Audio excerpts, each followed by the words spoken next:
इस पूरे मैच में सिर्फ एक ही प्लेयर है जिसके ऊपर आप बात कर सकते हैं, वो है अभिषेक शर्मा।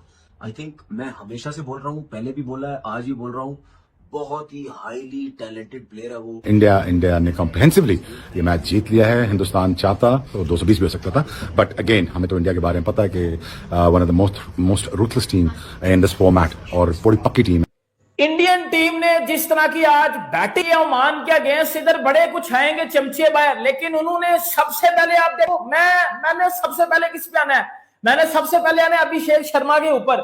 मतलब अभिषेक शर्मा ने जिस वे ऑफ माइंडसेट के साथ बैटिंग किया ना, मतलब वो बंदा 14 बालें खेल के गया, 14 बालों में उस बंदे ने 38 रन बना दिए हैं। 14 बालों में उस बंदे के 38 रन है।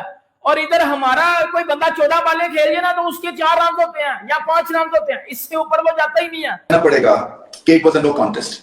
देखिए, मुकाबला या एनालिसिस या आप टीम्स का कंपैरिजन तब करते हैं जबकि मामला 50-50 हो, मगर यहाँ पे तो मामला 50-50 नहीं है। अभिषेक शर्मा वो जिस तरीके से खेलता है एक्सप्लोसिव, उसी तरीके से खेल के गया। 250 के ऊपर का स्ट्राइक रेट है, 2 छक्के हैं, 5 चौके हैं, 15 गेंदों में 38। तो भाई वो किसी और ही प्लेनेट से लगता है कि आया बंदा। और चाहे अपोजिशन हल्की है या तगड़ी है, ऐसा नहीं है कि इनको आज 250 के स्ट्राइक रेट से मारा है तो वो तगड़ी टीमों को 250 के स्ट्राइक रेट से नहीं मार सकता। इंग्लैंड के खिलाफ उस टीम में जिसमें जोफ्रा आर्चर था, जिसमें मार्क वुड था, उसमें उसने 225 के स्ट्राइक रेट से 135 रन नॉट आउट बनाए थे और अच्छे खासे वहां पे भी छक्के मारे थे। Cut single, cut sweep, cut फिर चौका। आई मीन लाइक अभिषेक को लाइसेंस मिला उनका साइन। हमारी क्वालिटी ऑफ क्रिकेट और हमारी क्वालिटी ऑफ बैटिंग, हम इस बार कह रहा है टांगे जोड़ के शॉटे मार रहे हैं। सर ये क्या कर रहे हैं, कैसे समझाएं यार? ये बड़ा हीरा मिल गया टीम इंडिया को। Abhishek Sharma is a force to reckon with. आप कंडीशन साइड में रख दो, आप ओपोनेंट अच्छा कर दो, बुरा कर दो, पुअर कर दो, इंटरनेशनल कर दो, वर्ल्ड क्लास कर दो, ये एक इक्वल किस्म की फोर्सफुल एक आउटबर्स्ट है टीम इंडिया के पास, जो किसी के सामने भी, यानी anyone and everyone whosoever come his way, Abhishek Sharma एक तरफ करके रख देता है। एशिया सेकंड टीम का हो गया, फर्स्ट टीम का अपसेट। हाँ, माइट भी 21 को शायद पाकिस्तान की गैरत जाग जाए, लेकिन गैरत जागने से अगर होता तो अभी तक शायद पिछला मैच पाकिस्तान जीत। नहीं, हमारी गैरत नहीं जागती। जिस दिन गैरत जागी पाकिस्तान जीत जाएगा, लेकिन हमारे पास टैलेंट नहीं है, हम पर्चीशुदा है। आज बैटिंग नहीं थी, एक मजाक था जो कि इंडिया ने ओमान के साथ किया। मगर इतना डिफरेंस है, आपने भारत की बैटिंग देखी, उसके फंडामेंटल्स पे बेस्ड है T20। ये मत समझे कि छक्के लगाते हैं अभिषेक या बाकी जो है सूर्य कुमार यादव आके वो इंप्रोवाइज करते हैं। उसके पीछे आप देखें, एक तो स्किल लेवल, एक तो मेहनत, दूसरा फंडामेंटल स्ट्रांग है। वहां पे जब टफ बॉलिंग हो रही होती है तो सीधे बल्ले से भी खेलते हैं, सिंगल्स भी लेते हैं और एक तरह से रिदम पकड़ती है भारत की बैटिंग। क्या डिफरेंस है? I mean, is it the skill, is it the mindset, is it you not producing good enough players? I mean, strategy, match strategy कहाँ पे आपको लगता है, और is it combination of all of these? Ball पहुंचते हैं, late cut खेलते हैं, बड़ा जबरदस्त करते हैं, सारा वो करते हैं, एक भर की शॉट मारते हैं। Abhishek Sharma 16 matches, 535 runs, average 33.43 का, स्ट्राइक रेट 193.84 का। क्यों है? ऐसा नहीं है कि हमारे प्लेयर्स नहीं खेल सकते, हमारे भी खेल सकते हैं। जो हम टैलेंट की बात करते हैं, टैलेंट जरूर है। अब टैलेंट को कॉन्फिडेंस कैसे दोगे? कॉन्फिडेंस दोगे उसे। बांग्लादेश सैमसन रना बॉल से भी नीचे था, पावर प्ले में भी तब भी 60 रन बन गए थे, क्योंकि भाई वो जो सामने से बैटिंग कर रहा है, करियर स्ट्राइक रेट उसका 20 इनिंग्स बाद अब 198 का हो चुका है। ये हर टीम के सामने ऐसा है। जो है वो इंडिया की टीम को आप देखो, संजू सैमसन, उसको जो रोल दिया गया, जो रिस्पॉन्सिबिलिटी थी उसके, उसने घुस के फाड़ा है। तिलक वर्मा है, उसको जो रोल दिया गया उसी रोल के ऊपर खेला है। अभिषेक शर्मा को रोल दिया जाता है कि भाईजान तूने 15 बालें खेलनी है, तूने 36 बालें खेलनी है। हम पर्चियां चला रहे हैं और वो टैलेंट को लेके आए हैं। बात सिर्फ इतनी है, उनके वो टैलेंट है, हर प्लेयर वो है जो 6 पे 6 छक्के मार सकता है। हमारे पास ये वही ओमान की टीम है जिस ओमान की टीम के अगेंस्ट पाकिस्तान ने क्या किया है। मतलब पाकिस्तानी ओमान की टीम के अंदर 70 पे हम 5 थे, 70 पे हमारे 5 आउट थे और हम कुछ कर ही नहीं थे रे। हम 70 पे 5 आउट थे। आप देख लो जो है वो इंडिया की टीम को, आप देखो, संजू सैमसन, उसको जो रोल दिया गया, जो रिस्पॉन्सिबिलिटी थी उसके, उसने घुस के फाड़ा है। तिलक वर्मा है, उसको जो रोल दिया गया उसी रोल के ऊपर खेला है। अभिषेक शर्मा को रोल दिया जाता है कि भाईजान तूने 15 बालें खेलनी है, तूने 36 बालें खेलनी है, तुझे एक ही रोल दिया गया। वो आया, उसने 14 बालें खेलनी है, वो 14 बालों के ऊपर 38 रन बना के वो चला गया। ये उसका रोल था कि ये भाई तूने इस माइंडसेट के साथ आके बैटिंग करनी है, तेरा ये रोल है। तू अब पाकिस्तान का वो प्लेयर आ जाए, भाईजान 14 बालें तो भाईजान ये सेट होने में ले लेते हैं घंटे। 14 बालें तो ये सेट होने में ले लेते हैं कि 14 बालें सेट होंगे, 15वीं पे ये यंदड़ के आउट हो जाते हैं। अबू धाबी की इस पिच पे हिटिंग करना बहुत मुश्किल था, बहुत ज्यादा मुश्किल था। जो बंदा क्रिकेट को समझता है, जिसने पूरा मैच देखा है इंडिया की बैटिंग, उसको पता होगा कि बेशक आगे ओमान की बॉलिंग थी, लेकिन ओमान, यूएई, हांगकांग, ये इन पिचेस पे ही खेलते हैं पूरा साल। मतलब सारा साल ये अबू धाबी, दुबई, शारजा इधर ही खेलते रहते हैं। इनको कंडीशन का ज्यादा बेहतर पता होता है, इनको ज्यादा बेहतर पता होता है कंडीशन का, ये कंडीशन को बेहतर असेस करते हैं। लेकिन आप देखो अभिषेक शर्मा, उसने नहीं देखा स्लो पिच है, टाइम नहीं हो रहा, उसको आती है प्रॉपर प्रोफेशनल हिटिंग करना, उसको आती है हिटिंग करना प्रोफेशनल। कि कैप्टन का मूड ही नहीं था बैटिंग करने का, तो सबकी बारी आई, लेकिन कैप्टन नहीं आया। सूर्य कुमार यादव उसने कहा कि जब मस्ट होगा मैं फिर बैटिंग के लिए आऊंगा, जब 9 खिलाड़ी आउट हो जाएंगे। तो 9 तो नहीं, फिर 8 खिलाड़ी आउट हुए हैं। और बाकी काफी आज तब्दीली की इंडिया ने बैटिंग ऑर्डर में, ऊपर नीचे हिसाब किताब किया कि चलो सबकी बारी आ जाए कहीं ना कहीं। तो मोर और लेस सबकी बारी आ गई है।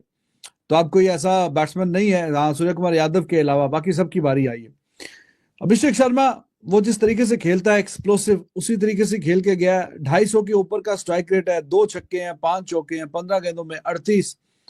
तो भाई वो किसी और ही प्लेनेट से लगता है कि आया बंदा। और चाहे अपोजिशन हल्की है या तगड़ी है, ऐसा नहीं है कि इनको आज 250 के स्ट्राइक रेट से मारा है तो वो तगड़ी टीमों को 250 के स्ट्राइक रेट से नहीं मार सकता। इंग्लैंड के खिलाफ उस टीम में जिसमें जोफ्रा आर्चर था, जिसमें मार्क वुड था, उसमें उसने 225 के स्ट्राइक रेट से 135 रन नॉट आउट बनाए थे और अच्छे खासे वहां पे भी छक्के मारे थे। और ये बहुत एक शानदार किस्म का जो नंबर 1 रैंकिंग का बैट्समैन है अभिषेक शर्मा। तो उसका विकेट अब किसी भी टीम के साथ आगे जब भी खेलेगा, इस एशिया कप में या आगे वर्ल्ड कप है 5-6 महीने के बाद, तो जो भी टीमें हैं उनको स्पेशल प्लानिंग करनी पड़ेगी कि इस बंदे से जल्दी जान छुड़ा लें। जितना जल्दी आपकी जान छूट जाएगी अभिषेक शर्मा से, उतना ही अच्छा है आपके लिए। चाहे कोई हल्की टीम है, तगड़ी टीम है, मैच एशिया कप के अभी सुपर 4 स्टेज के होंगे या आगे वर्ल्ड कप के जो मैं मैचेस की बात कर रहा हूं, ज़ाहिर है कि ज्यादा दूर नहीं है, 5-6 महीने की बात है। तो वर्ल्ड कप भी T20 का होगा। तो जितनी टीमें हैं, उनके जितने एनालिस्ट हैं साथ में, video analyst, strategist, coach, captain, they must be thinking इस बंदे से जल्दी हमने कैसे आउट करना है।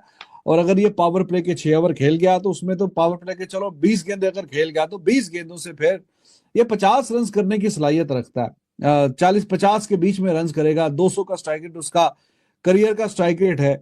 तो आज फिर अभिषेक शर्मा, वो दूसरे एंड पे Sanju Samson he was struggling a bit. वो 50 तो किया, लेकिन खैर उसकी इनिंग्स पे बात करते हैं, लेकिन उस तरह से स्मूथ तरीके से रन नहीं आ रहे थे।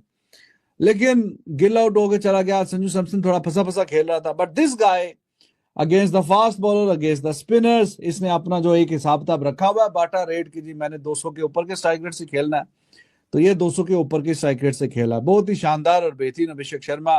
तारीफ करते हैं कमेंटेटर्स भी। ज़ाहिर Wasim Akram he was talking very highly about this guy, और बाकी भी जो कमेंट्री में आते हैं तो करनी पड़ती है तारीफ कि अगर एक बैट्समैन मैच आफ्टर मैच वो रन 30 करे, 40 करे, 50, 60, 70 या 100 करे, उसका स्ट्राइक रेट वही रहता है। तो ये एक बहुत बड़ी लाजवाब बात है। और ऐसा नहीं है कि अगर उसका स्ट्राइक रेट 200 को छू रहा है तो उसकी एवरेज कोई 15-18 की होगी, तो ऐसी बात भी नहीं है। अभी एवरेज आज के, चलो इसमें रन अभी ऐड होने हैं, आज के भी रन ऐड हो जाएंगे, तो क्लोज टू अभी 195.4 की उसकी स्ट्राइक रेट है। और आज भी वो 250 के स्ट्राइक रेट से खेल के गया। ये रन भी ऐड होंगे तो शायद कि वो फिर आपको यही दिखे कि 200 का स्ट्राइक रेट है। तो एवरेज की मैं बात कर रहा हूं, तो 33 रन की एवरेज है with 33 run average, strike rate of 200। और तो कोई मिसाल मिलती नहीं है, और बाकी कहीं पे कोई मिसाल नहीं मिलती कि इस तरह की स्ट्राइक रेट से। एंड इट इज अमेजिंग जिस तरीके से इसने अपने आप को ट्रांसफॉर्म किया। आई रिमेंबर IPL में 2-3 साल पहले तक इसको बॉलिंग करवाते थे, फिर बीच में आके बैटिंग भी करता था नीचे के नंबरों पे, नीचे से मुराद है 4थे 5वें नंबर पे, 6ठे नंबर पे।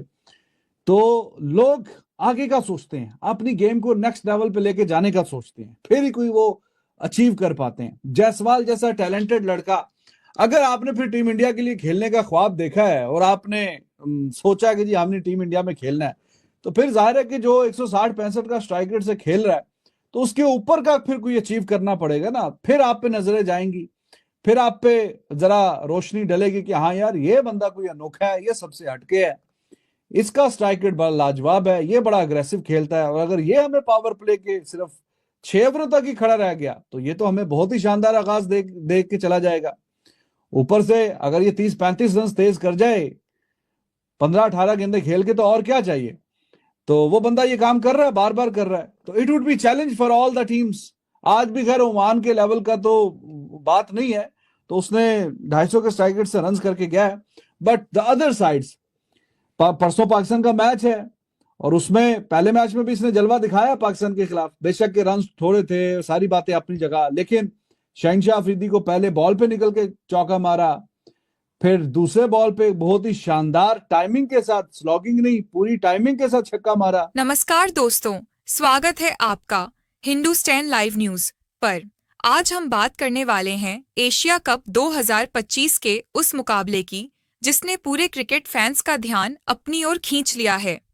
भारत ने ओमान को एक तरफा हराकर टूर्नामेंट में शानदार जीत दर्ज की है और इस जीत के बाद पाकिस्तान मीडिया का रोना धोना शुरू हो गया है। भारत ने किया सॉफ्टवेयर अपडेट, भारत और ओमान के बीच मुकाबला खेला गया और टीम इंडिया ने शानदार प्रदर्शन करते हुए आसान जीत हासिल की। भारतीय बल्लेबाजों ने दमदार शॉट्स लगाए, वहीं गेंदबाजों ने ओमान को पूरी तरह दबाव में रखा। नतीजा ये हुआ कि मैच एक तरफा साबित हुआ और भारत ने अंक तालिका में अपनी पकड़ और मजबूत कर ली। अब बात करते हैं पाकिस्तान मीडिया की। हमेशा की तरह भारत की जीत पर पाकिस्तान मीडिया बुरी तरह तिलमिला उठा। कुछ चैनलों पर एंकर यह कहते नजर आए कि भारत सिर्फ कमजोर टीमों को हराकर शोर मचाता है। यह कहा गया कि भारत का असली इम्तिहान पाकिस्तान और श्रीलंका जैसी टीमों से होगा। हकीकत यह है कि भारत की जीत ने फिर से साबित कर दिया है कि टीम इंडिया फॉर्म में है और एशिया कप की बड़ी दावेदार है।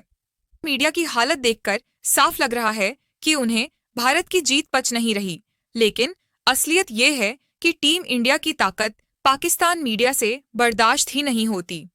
दोस्तों, आपको क्या लगता है, क्या पाकिस्तान मीडिया सिर्फ इंडिया की जीत देखकर परेशान होता है या फिर वाकई भारत एशिया कप में खिताब जीतने का सबसे बड़ा दावेदार है?